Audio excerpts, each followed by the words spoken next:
നമ്മൾ ഇന്ന് സംസാരിക്കാൻ പോകുന്നത് ആർത്തവ ചക്രത്തിലെ മാറ്റങ്ങളെക്കുറിച്ചാണ്. അതായത് ഈ പീരിയഡ്സ് തെറ്റിവരുന്നതിനെക്കുറിച്ച്. ഈ സംഭാഷണം കേൾക്കുന്ന നിങ്ങളോട് വളരെ സ്നേഹത്തോടെ എനിക്ക് ആദ്യമേ പറയാനുള്ളത്, ശരീരത്തിലുണ്ടാകുന്ന ഈ മാറ്റങ്ങളെ ഓർത്ത് ആശങ്കപ്പെടുന്ന ഒരേ ഒരാൾ നിങ്ങൾ മാത്രമല്ല എന്നാണ് കേട്ടോ. നമ്മൾ ഒരുപാട് പേർ ഇതിലൂടെ കടന്നുപോകുന്നവരാണ്.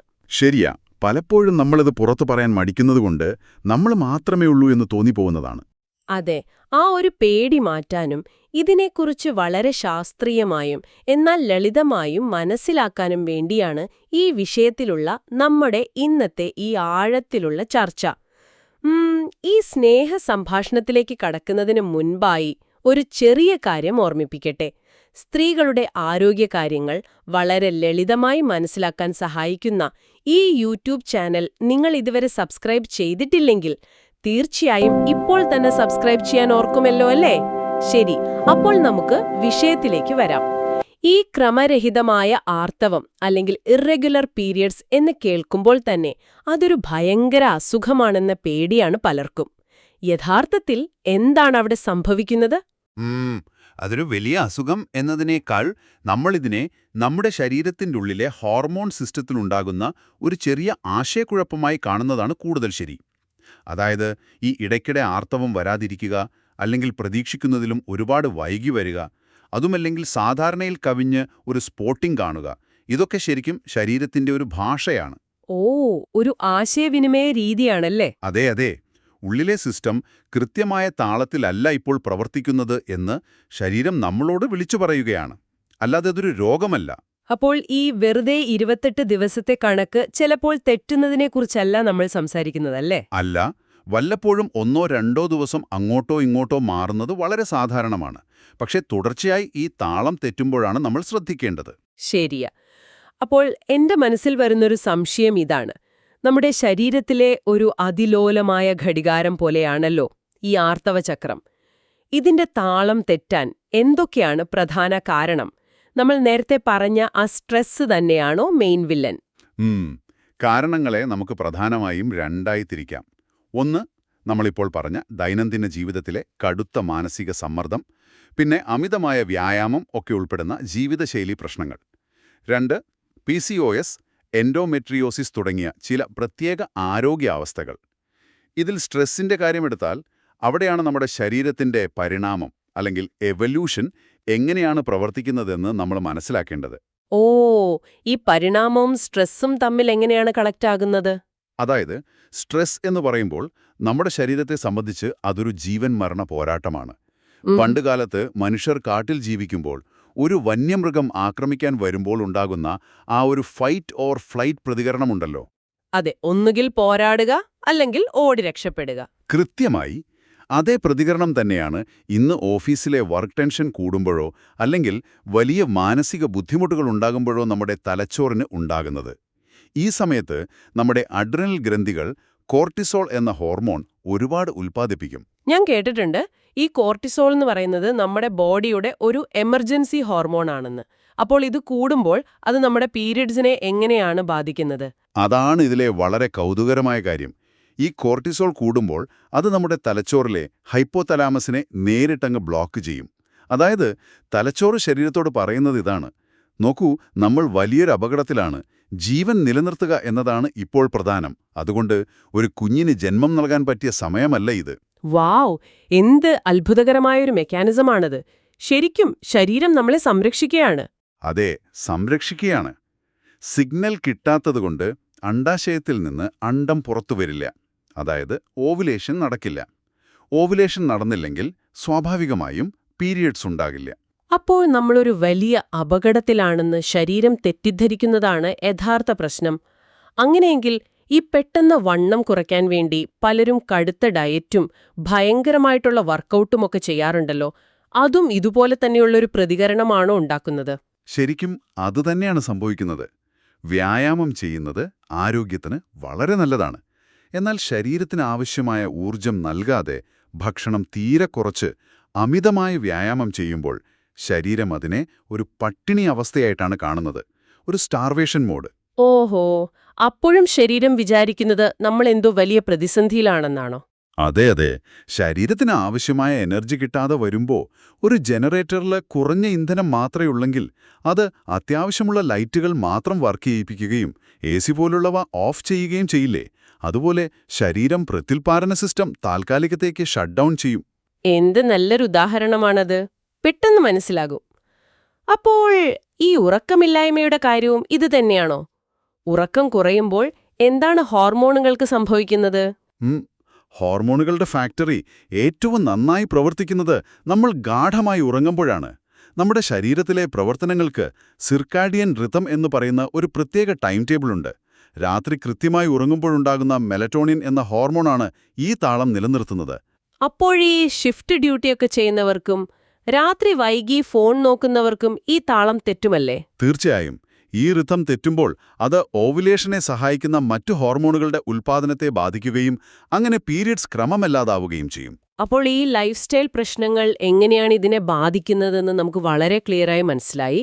ഇനി ഈ ആർത്തവ പ്രശ്നങ്ങളെക്കുറിച്ച് പറയുമ്പോൾ ഏറ്റവും കൂടുതൽ പേര് പേടിയോടെ ചോദിക്കുന്ന ഒന്നാണ് PCOS അഥവാ PCOD. എനിക്കെപ്പോഴും തോന്നിയൊരു സംശയമുണ്ട്. ഇതിൽ പുരുഷ ഹോർമോണുകൾ കൂടുതലാണെന്നും പറയുന്നു, എന്നാൽ അണ്ഡാശയത്തിൽ സിസ്റ്റുകൾ ഉണ്ടെന്നും പറയുന്നു. ഇത് തമ്മിൽ യഥാർത്ഥത്തിൽ എന്താണ് ബന്ധം?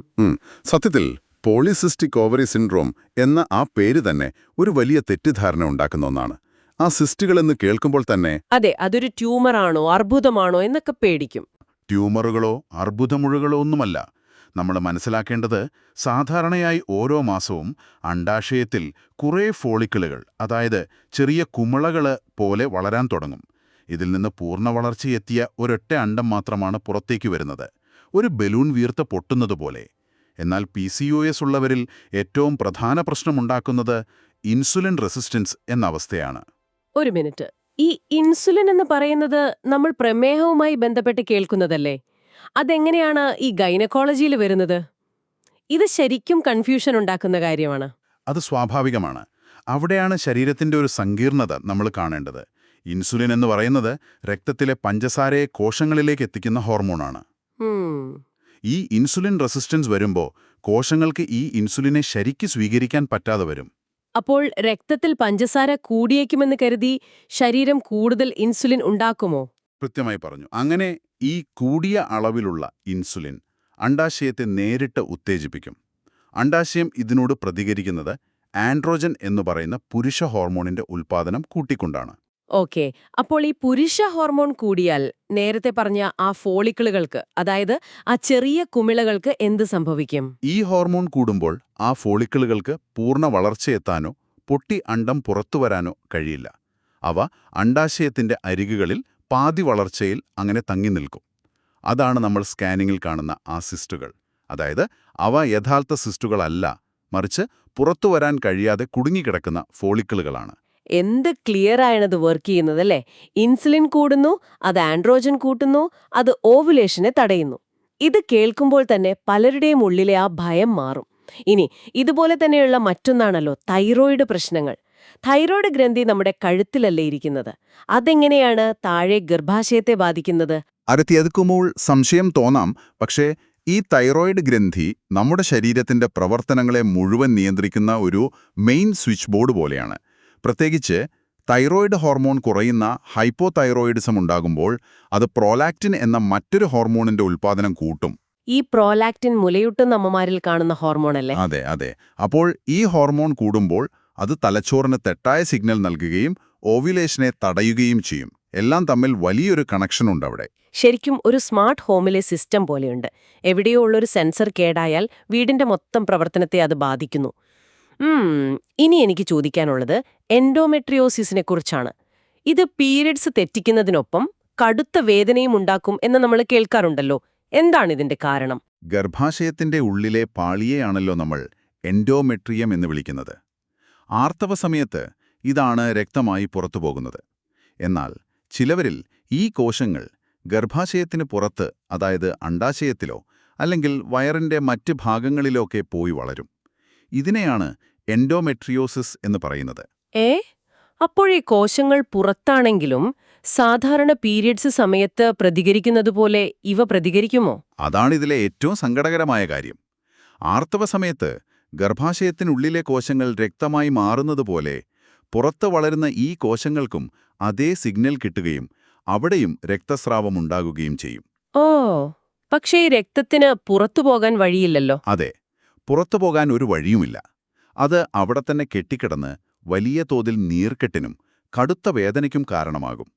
അതാണ് പലരും ഈ സമയത്ത് അസഹനീയമായ വേദന അനുഭവിക്കുന്നത്. ഇത്രയും കേട്ടപ്പോൾ നമ്മുടെ ശരീരത്തിൽ എത്ര സൂക്ഷ്മമായ കാര്യങ്ങളാണ് നടക്കുന്നത് എന്ന് ശരിക്കും മനസ്സിലായി. എന്നാൽ ഈ പ്രശ്നങ്ങളുമായി നമ്മൾ ഡോക്ടറെ കാണാൻ പോകുമ്പോൾ അവർ സാധാരണ സ്കാനിംഗ് നിർദ്ദേശിക്കാറുണ്ടല്ലോ. സ്കാനിംഗ് എന്ന് കേൾക്കുമ്പോൾ തന്നെ നെഞ്ചിടിപ്പ് കൂടുന്നവരാണ് പലരും. യഥാർത്ഥത്തിൽ അൾട്രാസൗണ്ട് സ്കാനിങ്ങിലൂടെ ഡോക്ടർമാർ അവിടെ എന്താണ് നോക്കുന്നത്? ആ പേടി തീർത്തും സ്വാഭാവികമാണ്. പക്ഷെ അൾട്രാസൗണ്ട് സ്കാനിംഗ് എന്നത് ഈ ഹോർമോൺ മാറ്റങ്ങൾ അവയവങ്ങളെ എങ്ങനെ ബാധിച്ചു എന്ന് നേരിട്ട് കാണാൻ വേണ്ടി മാത്രമാണ്. ഇതിൽ പ്രധാനമായും 3 കാര്യങ്ങളാണ് നോക്കുന്നത്. ഒന്ന്, നമ്മൾ നേരത്തെ പറഞ്ഞ ആ കുടുങ്ങിക്കിടക്കുന്ന ഫോളിക്കിളുകൾ ഉണ്ടോ എന്ന് നോക്കും. PCOS ഉണ്ടോന്ന് ഉറപ്പിക്കാനല്ലേ? അതെ. രണ്ടാമതായി ഗർഭാശയ പാളിയുടെ കനമളക്കും. ഹോർമോൺ കൃത്യമായി ഉൽപ്പാദിപ്പിക്കപ്പെടുന്നുണ്ടോ എന്ന് മനസ്സിലാക്കാൻ ഇത് വളരെ അത്യാവശ്യമാണ്. പിന്നെ എന്തെങ്കിലും ഫൈബ്രോയിഡുകളോ മറ്റോ ഉണ്ടോ എന്നും നോക്കും. അതുകൊണ്ട് സ്കാനിംഗ് എന്ന് കേട്ട് പേടിക്കേണ്ട യാതൊരു കാര്യവുമില്ല. അതായത് അകത്തെന്താണ് അവസ്ഥ എന്ന് ക്ലിയറായൊരു മാപ്പ് എടുക്കുന്നത് പോലെയാണല്ലേ അത്. ഇനി ചിലപ്പോ ഡോക്ടർമാർ ബയോപ്സി ചെയ്യാറുണ്ടല്ലോ. ഈ ബയോപ്സി എന്ന വാക്ക് കേൾക്കുമ്പോൾ തന്നെ അർബുദമാണോ എന്നൊക്കെയാണ് പലരും ചിന്തിക്കുന്നത്. എന്തിനാണ് ഈ ആർത്തവ പ്രശ്നങ്ങളിൽ ബയോപ്സി ചെയ്യുന്നത്? ആ പേടിയും ഞാൻ പലരിലും കണ്ടിട്ടുണ്ട്. പക്ഷേ ഈ ആർത്തവ പ്രശ്നങ്ങളിൽ ചെയ്യുന്ന ബയോപ്സി ക്യാൻസർ കണ്ടുപിടിക്കാൻ വേണ്ടി മാത്രമല്ല കേട്ടോ. ചിലപ്പോൾ കോശങ്ങളുടെ തലത്തിൽ എന്ത് മാത്രമാണ് നടക്കുന്നത് എന്നറിയേണ്ടി വരും. ഗർഭാശയ പാളിയിൽ നിന്ന് വളരെ ചെറിയൊരു സാമ്പിൾ എടുത്ത് മൈക്രോസ്കോപ്പിലൂടെ നോക്കുന്ന ലളിതമായ രീതിയാണിത്. ഹോർമോണുകൾ കോശങ്ങളിൽ ശരിയായി പ്രവർത്തിക്കുന്നുണ്ടോ എന്ന് നോക്കാനാണ് പ്രധാനമായും ഇത് ചെയ്യുന്നത്. ഓക്കെ, അപ്പോൾ വളരെ സയന്റിഫിക് ആയിട്ടാണ് ഡയഗ്നോസിസ് നടക്കുന്നത്. ഇനി എങ്ങനെ ഇത് ശരിയാക്കാം എന്നതാണല്ലോ നമുക്കറിയേണ്ടത്. ചികിത്സയെക്കുറിച്ച് പറയുമ്പോൾ പലപ്പോഴും ഡോക്ടർമാർ ആദ്യം തന്നെ പറയുന്നത് ലൈഫ് സ്റ്റൈൽ മാറ്റണമെന്നാണല്ലോ. എനിക്കറിയേണ്ടത്, ഈ ഭക്ഷണം മാറ്റിയാലും വ്യായാമം ചെയ്താലും ശരിക്കും ഈ വലിയ ഹോർമോൺ പ്രശ്നങ്ങൾ മാറുമോ, അതോ വെറുതെ ഒരു ആശ്വാസത്തിന് പറയുന്നതാണോ? അത് വളരെ പ്രധാനപ്പെട്ട ഒരു ചോദ്യമാണ് കേട്ടോ. പലർക്കുമുള്ള സംശയമാണത്. ഞാൻ നേരത്തെ ഇൻസുലിൻ റെസിസ്റ്റൻസിന്റെ കാര്യം പറഞ്ഞത് ഓർക്കുന്നുണ്ടോ? അതെ, PCOSന്റെ മെയിൻ വില്ലൻ. അവിടെയാണ് ഈ ലൈഫ് സ്റ്റൈൽ മാറ്റങ്ങളുടെ യഥാർത്ഥ ശക്തി നമ്മൾ കാണുന്നത്. നമ്മൾ ശരിയായ ഭക്ഷണം കഴിക്കുമ്പോഴും കൃത്യമായ വ്യായാമം ചെയ്യുമ്പോഴും കോശങ്ങൾക്ക് വീണ്ടും ഇൻസുലിനെ സ്വീകരിക്കാനുള്ള കഴിവ് കിട്ടും. ഇൻസുലിൻ ലെവൽ നോർമലാകുമ്പോൾ എന്ത് സംഭവിക്കും? സ്വാഭാവികമായും ആ പുരുഷ ഹോർമോണിന്റെ ഉൽപ്പാദനം കുറയുന്നു. അത് കുറയുമ്പോൾ തനിയെ ഓവുലേഷൻ നടക്കാൻ തുടങ്ങുന്നു. ശരിക്കും ഒരു മാജിക് പോലെയാണല്ലേ? അതായത് നമ്മൾ നേരിട്ട് ഹോർമോണിനെ അല്ല മാറ്റുന്നത്, മറിച്ച് ആ ഹോർമോൺ ശരിയായി പ്രവർത്തിക്കാനുള്ള ഒരു സാഹചര്യം ശരീരത്തിൽ ഉണ്ടാക്കി കൊടുക്കുകയാണ്. അതെ അതെ, അത് 100% സയന്റിഫിക്കായി വർക്ക് ചെയ്യുന്ന കാര്യമാണ്. അതായത് നമ്മൾ ആ റൂട്ട് കോസ് എന്താണോ അതിനെയാണ് അഡ്രസ് ചെയ്യുന്നത്. അപ്പോൾ ഈ ജീവിതശൈലി മാറ്റങ്ങൾ കൊണ്ട് മാത്രം മാറാത്തവർക്കാണോ ഹോർമോൺ മരുന്നുകൾ കൊടുക്കുന്നത്? ഈ ഹോർമോണൽ പിൽസ് കഴിച്ചാൽ വണ്ണം വെക്കുമോ എന്നൊക്കെയുള്ള പേടി പലർക്കും ഉണ്ട്. ആ പേടിയും ശരിക്കും അടിസ്ഥാനമില്ലാത്തതാണ്. പുതിയ മരുന്നുകൾ വളരെ സുരക്ഷിതമാണ്. ഈ ഹോർമോൺ മരുന്നുകൾ യഥാർത്ഥത്തിൽ ചെയ്യുന്നത് നമ്മുടെ ശരീരത്തിലെ ഈ താളം തെറ്റിയ സിസ്റ്റത്തിനെ ഒന്ന് റീസെറ്റ് ചെയ്യുകയാണ്. മാസങ്ങളോളം പീരിയഡ്സ് വരാതിരിക്കുമ്പോൾ ഗർഭാശയ പാളി കട്ടികൂടി വരികയും പിന്നീടത് കനത്ത രക്തസ്രാവമായി മാറുകയും ചെയ്യാം. ഇതൊഴിവാക്കാൻ കൃത്യമായ അളവിൽ മരുന്നുകൾ നൽകി ഒരു കൃത്രിമ ആർത്തവചക്രം ഡോക്ടർമാർ ഉണ്ടാക്കുന്നു. അപ്പോൾ സിസ്റ്റത്തിനൊരു റെസ്റ്റ് കൊടുക്കുകയാണല്ലേ? അതെ, നമ്മുടെ പ്രത്യുൽപാദന വ്യവസ്ഥയ്ക്ക് ഒരു റെസ്റ്റ് നൽകുകയും പിന്നീടത് പഴയ താളത്തിലേക്ക് മടങ്ങിവരാൻ സഹായിക്കുകയും ചെയ്യും. ഓക്കെ, ഇതിനിടയിൽ ചോദിക്കാൻ വിട്ടുപോയ വളരെ പ്രധാനപ്പെട്ടൊരു കാര്യമുണ്ട്.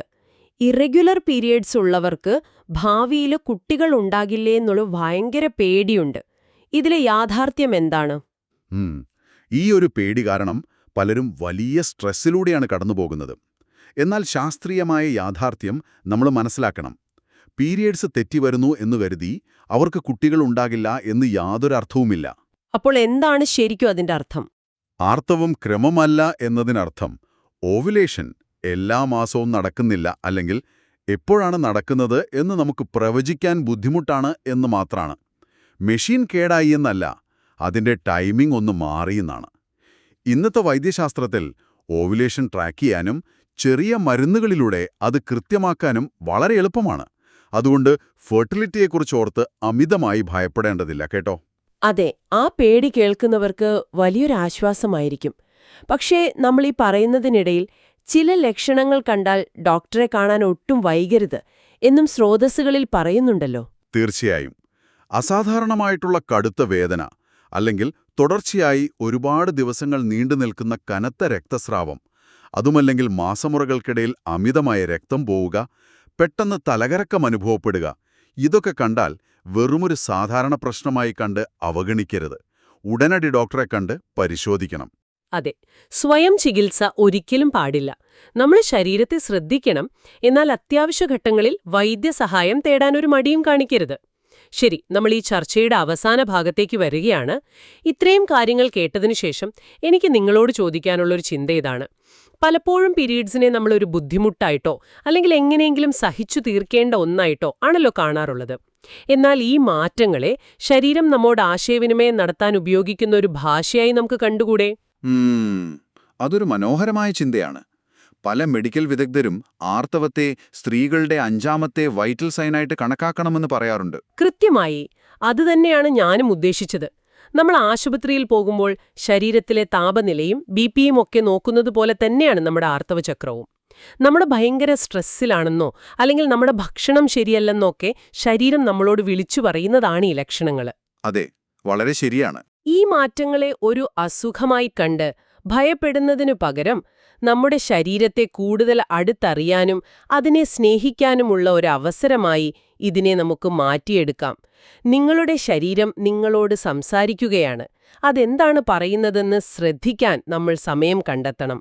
ഈ ഒരു യാത്രയിൽ നിങ്ങൾ ഒറ്റയ്ക്കല്ല എന്ന വിശ്വാസം എപ്പോഴും ഉണ്ടാകണം. ആ ഒരു സ്നേഹത്തോടെ നമുക്കിന്നത്തെ ഈ സംഭാഷണം ഇവിടെ അവസാനിപ്പിക്കാം. കൂടുതൽ വിവരങ്ങളുമായി മറ്റൊരു ചർച്ചയിൽ വീണ്ടും കാണാം. എപ്പോഴും സുരക്ഷിതരായിരിക്കണം.